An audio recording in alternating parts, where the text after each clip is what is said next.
Chapter 6. After all, it was a fair catch for the 7 hours of work. 3 bushels of Big Jimmy's and 5 for the canning firms, which they sold at the town dock just after noon. Bullett's share came to $50, a quarter of the take. It was after 1 by the time they had berthed Fraternity at the dock in front of Patrice's house, hosed her down, checked gas and oil in the engine, rebaited the trot line, and coiled it into the plastic garbage can at the stern. Once Bullitt had asked Patrice why he had named his boat Fraternity. Most of the workboats had women's names: Laura Lee, Helen, Polly, Zena. Patrice had just smiled like some old gnome who had lived 100 years and shrugged. "And you spelled it wrong," Bullitt pointed out. Patrice laughed and explained about the old motto, liberty and equality, equality, he teased. They are the ideal, but fraternity is humanly possible. I make it my statement. It was weird, but Bullitt didn't mind. Patrice played with ideas. Speculative thought, he called it. He was always thinking about something, and he liked it when Bullitt listened, but he didn't try to make him pay attention. Patrice didn't even care about being right. He didn't, Bullitt thought, following his employer down the long dock, care about much of anything. About thinking, and he liked to eat. He cared about food, and he liked Bullitt, liked having him around. Patrice was free, which meant he made his own rules and followed them. Bullitt admired him. Besides, Patrice didn't think like anybody else. He always had some odd angle.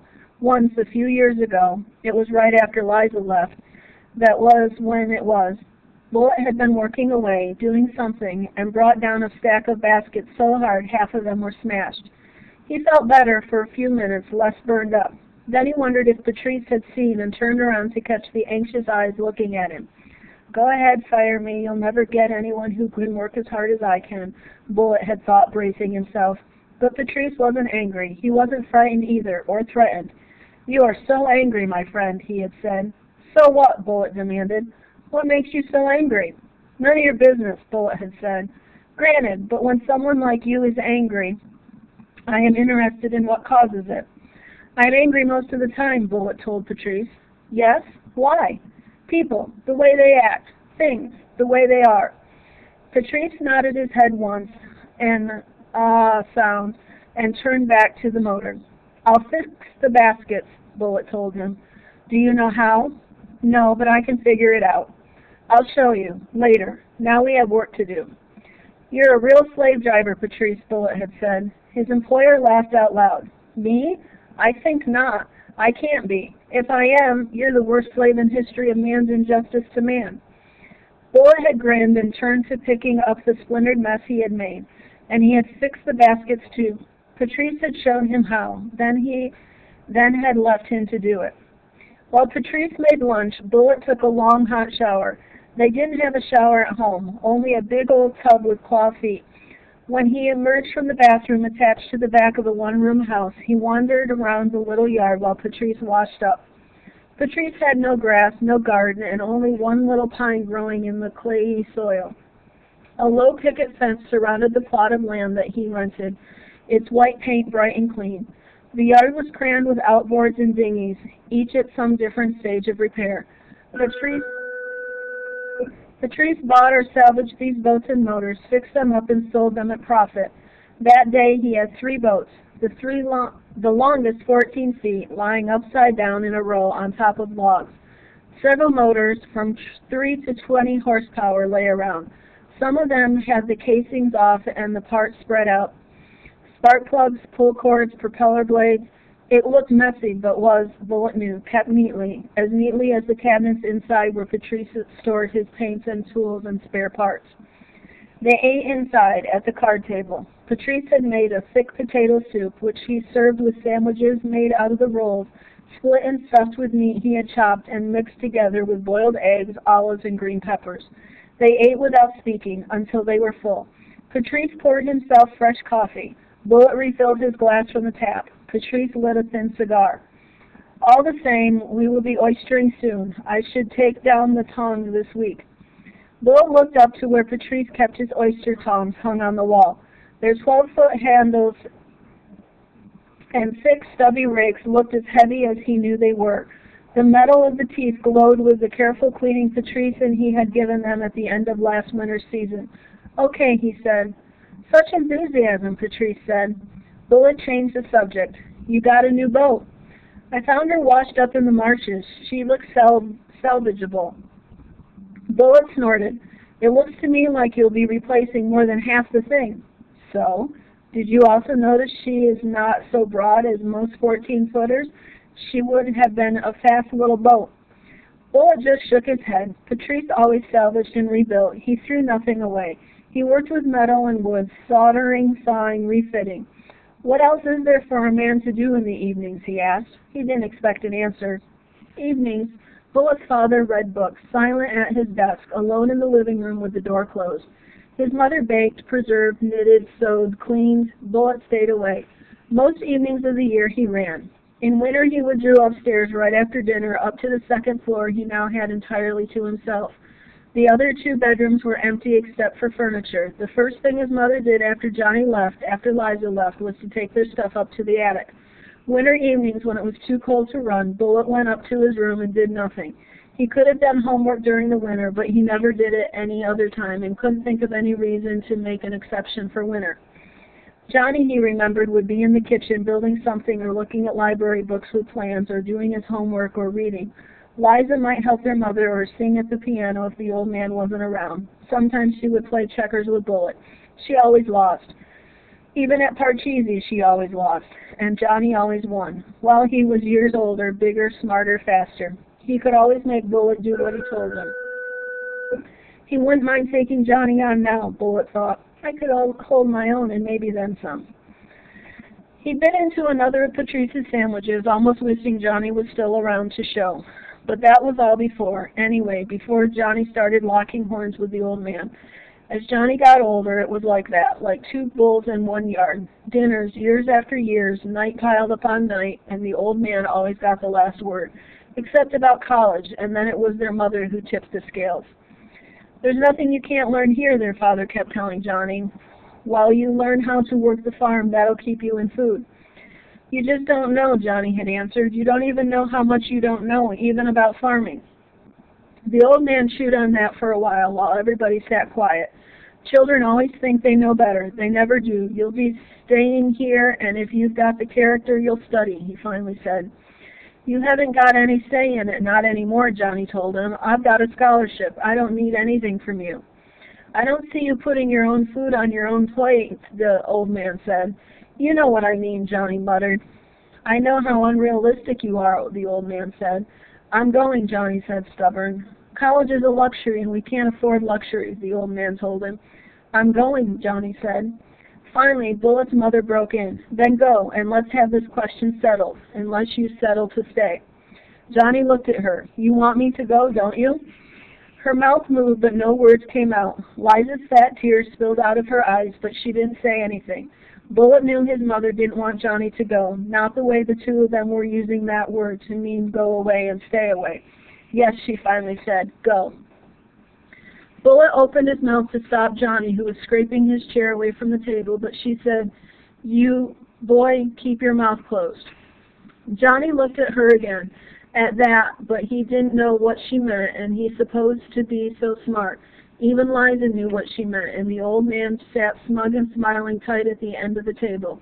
Johnny went figuring he'd won out after all, and the old man figured he'd won out, and Bullet knew then it didn't do any good to be smart, that being smart didn't keep people from boxing you in. The two of them, they'd boxed her in, and they'd boxed themselves in, but nobody was going to get Bullet that way. He made up his mind to that.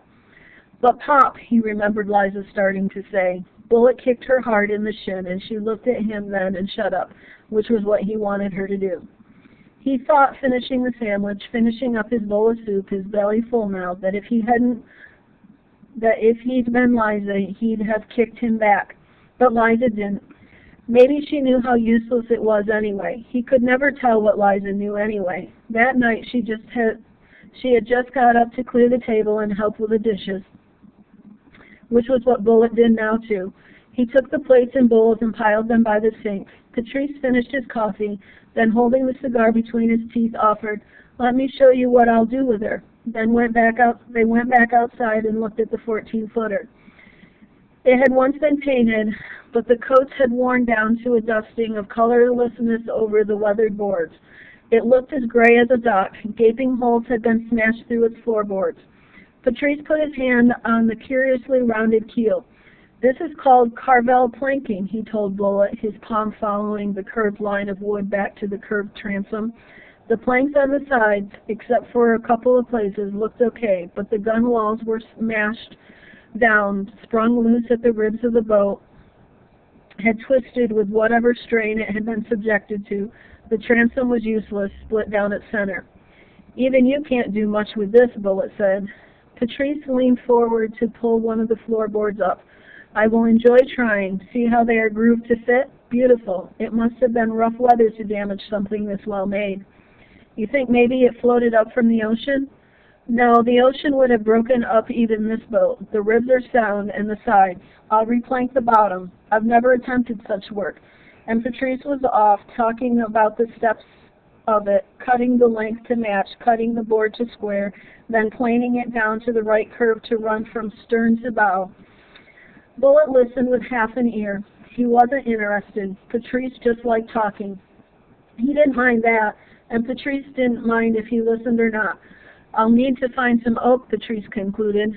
"That'll cost you." Patrice shrugged. "Planing it yourself will take hours. You'll never make your money back on it, Patrice." "Oh well, I'll have put real work into it, and that is something too. Besides, who has the money for a dinghy like that anyway? She'll take 15 horses when I finish with her. Can you see how she'll look? White, clean and white, with maybe a blue strip showing at the waterline. I'll let you help with the painting." "You're going to paint oak?" "Sometimes a man just wants to do the best he is capable of, and why do you yourself run your races? Do you ever think of that?" "What are you going to ask for it?" "With a motor, the right motor, $500, maybe $6. Bullitt shook his head. "We'd better go after some oysters. You're going to need the money. And you, my friend, you also. Perhaps I will sell her to you." Bullitt laughed. "No chance. What would I do with a boat? But you ought to paint it red if you're going to paint it, fire engine red." "You think so?" "No, I don't agree. Anyway, I've got to go. I've had my orders for the weekend." "Is he punishing you for the hair?" "He can't do anything. He just refuses to have to look at me. No big deal." Patrice studied Bullitt briefly out of thoughtful brown eyes. "Your father puzzles me," he said. "I feel sorry for him." "I don't." "No, of course, and why should you? You're his victim. But I've never met the man, and he has no power over me, so I feel sorry for him. Which matters nothing, not to him, not to you, not to me. Do you have one of your meets next Saturday?" "Yeah, the 1st. "Good luck to you then, which you do not need. I'll look for you on Sunday." "Oysters?" "We'll know later in the week." Bullitt jogged the 5 miles back to the farm. He plowed the second field along the driveway that afternoon, plowing under the dried and broken corn stalks, burying them into the earth to rot and fertilize. As he pulled the tractor out into the driveway, he looked back at the lumpy brown field ready to hibernate for winter, as if he had pulled a blanket up over it and tucked it in.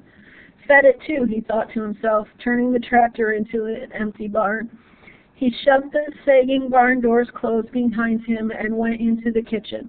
They were eating some kind of hash made out of ham and potatoes. Neither of them looked at him as he ran a glass of water, then stood at the sink to drink it. "We need engine oil," he said, speaking to the center of the table.